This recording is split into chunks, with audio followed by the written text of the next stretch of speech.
Writing the West. Stories and poems by Rick Steber. Read by Michael Messner and friends.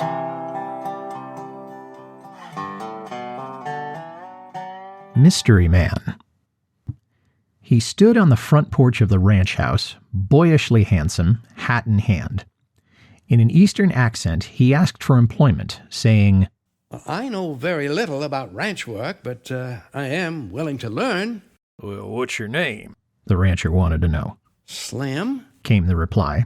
That's it? Just Slim? Questioned the rancher. Yeah, just Slim. The rancher gave the boy a job, and in return, Slim worked hard. He was quiet, never volunteered personal information, and skillfully avoided all questions relating to where he was from or how he happened to come to this remote corner of the West. For 6 years, Slim stayed at the ranch learning to ride, rope, and work cattle. And then one day, while the ranch hands were eating dinner, Slim pushed his chair back from the table. He walked across the room and took a seat on the piano bench. He did not glance down, but it was quickly evident he was intimately knowledgeable of the keyboard. He stared out the window at the rounded hills and the skyline broken by sagebrush and juniper, while his fingers traced through a series of fluid notes. Then he launched into a haunting melody that came from deep in the soul of the quiet young man. Gradually, the ranch hands ceased eating and talking, focusing only on the music their companion was bringing forth. And Slim, shoulders bent and head bowed, cried like a long-lost child. Suddenly, he stopped. He wiped at his eyes and addressed the cowboys. I'm sorry. I guess I forgot where I was. He rose and quickly left the room. The following day, Slim drew his wages and departed the ranch. No one out west ever heard from him again. Christmas dinner. It was the day before Christmas in 1858, and the Himes family had nothing special to eat for Christmas dinner. Then a miracle fell from the sky. 14-year-old George was walking near the small lake behind the family's cabin when a large flock of ducks circled low and landed on a pocket of open water on the frozen lake. George hid behind a tree and thought to himself, If they couldn't have turkey for dinner, that there duck would do. I don't have a rifle with me. Should I run back to the cabin? What if the ducks flew away? All George could see was a round stone. He bent over and picked it up. As soon as he exposed himself and threw the stone, the flock moved in unison, beating the water white with their wings and leaping in startled flight. As they rose and flew away, one lone duck remained, floating on the water. George yelled, I got one! I got one! But then it hit him. How was he going to retrieve his prize? He could think of only one way. He grabbed a chunk of wood and beat it against the ice until the ice broke. And then, stepping gingerly into the cold water, he began to make his way toward the duck. The following day, as the Himes family feasted on a Christmas dinner of roasted duck, George knew that his efforts had been worth it.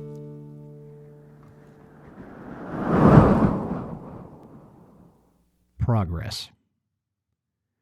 Out west, our history lies close to the surface. It was not long ago moccasin prints were found in soft sand. Natives passed this way. Run a finger along the sharp ledge of history. Find the dust of development and exploitation, the greed of the trappers and traders, hobnailed caulks, and high-heeled cowboy boots. See where parallel lines of wagon wheels did roll, bringing in homesteaders, rich with hope, betting the government 7 years of their lives they could make a living from 160 acres.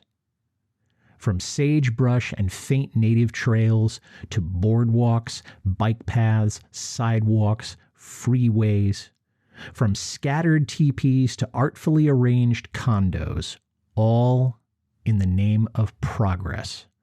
Progress at any cost.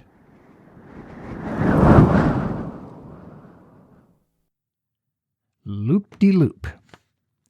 John Larson was a professional entertainer who traveled the West staging death-defying expeditions. His biggest show of all was at the 1902 Portland, Oregon Elks Carnival, where he promised to risk his life attempting a full loop-de-loop on a bicycle. John, dressed in red, was poised at the top of a treacherous incline. Bugles sounded, drums rolled. A spotlight danced over the scene. At last, John pushed off and pedaled his bicycle furiously down the steep incline leading to the loop-de-loop. Faster, faster! John could not control the bike. The front wheel came off the track, but a net above the crowd fortunately caught John and his bicycle. John remounted the scaffolding, but his second attempt was also a failure. A murmur ran through the crowd, and the general feeling was that the loop-de-loop was an impossible feat.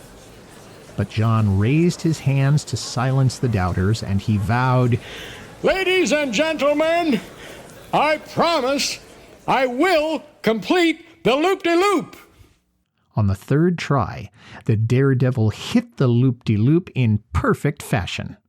The bike flew through the heart of the loop, and then, on the backside, the front wheel collapsed under the force of the tight turn, and once again the bicycle and rider were tossed into the protective netting. This time, the crowd stood and cheered loudly because the loop-de-loop had finally been Cattle King. Ben Snipes was born in North Carolina in 1835 and came west when he was 17 years old. He quickly put together one of the largest cattle ranches the West has ever known. It stretched nearly 100 square miles. Snipes built a herd of cattle numbering into the tens of thousands. Even he never knew exactly how many cattle he owned. Every fall he drove the bunchgrass fattened stock north over the Caribou Trail and sold them to the miners in the camps in British Columbia. He was known far and wide as the Cattle King. But all that changed the terrible winter of 1861 and 62. The snows and cold took a heavy toll on his cattle herd. It was estimated that 90% of the cattle carrying Snipes' S brand died that winter. Snipes said, Well, they call me Cattle King. I'm very likely got more dead cattle than any man in the world, but I'm still a very live cattleman. I have cattle. They're skinny and weak. Many may yet die, but some will live. I accumulated more cattle than all the rest, and I can do as well again. Snipes rebuilt his herd and returned to his former greatness, but he lost everything in the financial collapse of 1893. He refused to give up, and once again the aging Cattle King made a run at a comeback. In the fall of 1903, Ben was seen on a back road riding a cayuse pony and leading a single cow. He met one of his former cowboys and told him he was starting in the cattle business again. Within 3 years, Ben had parlayed his single cow into a small ranch with more than 100 head. But time ran out for the Cattle King. He died January 12th, 1906.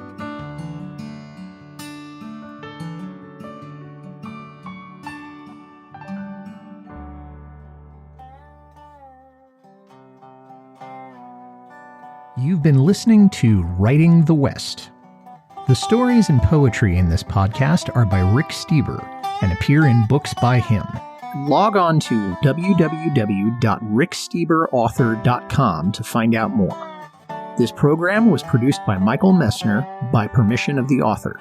Special thanks to Michael Tucker and Art Shingler. Thank you for listening.